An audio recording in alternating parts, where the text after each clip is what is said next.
حضرت علی رضی اللہ تعالی عنہ سے روایت ہے کہ جو بندہ قبرستان جائے اور وہاں پر سورۃ فاتحہ، سورۃ اخلاص 3 مرتبہ پڑھ کر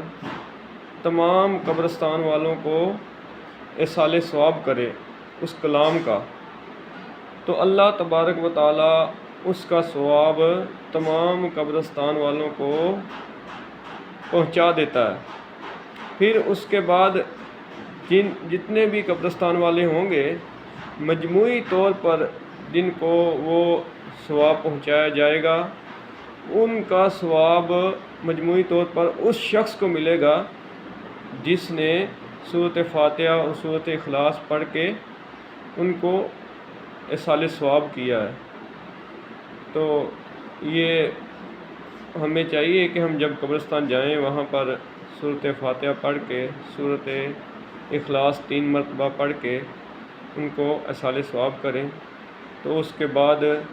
ایک تو ان کو فائدہ ہوتا ہے، اور دوسرا جو ایصال ثواب کرتا ہے اللہ تبارک و تعالیٰ ان تمام جو فوت شدگان ہیں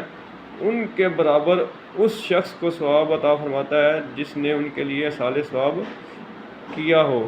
تو ہمیں چاہیے کہ ہم اپنے مومنین بھائیوں کے لیے ایصال ثواب کی دعا کریں، سورۃ فاتحہ پڑھیں اور سورۃ اخلاص پڑھ کے ان کے لیے دعا کیا کریں، اس سے ان کا بھی فائدہ ہے اور ہمارا بھی۔ اللہ تعالیٰ عمل کی توفیق عطا فرمائے، آمین۔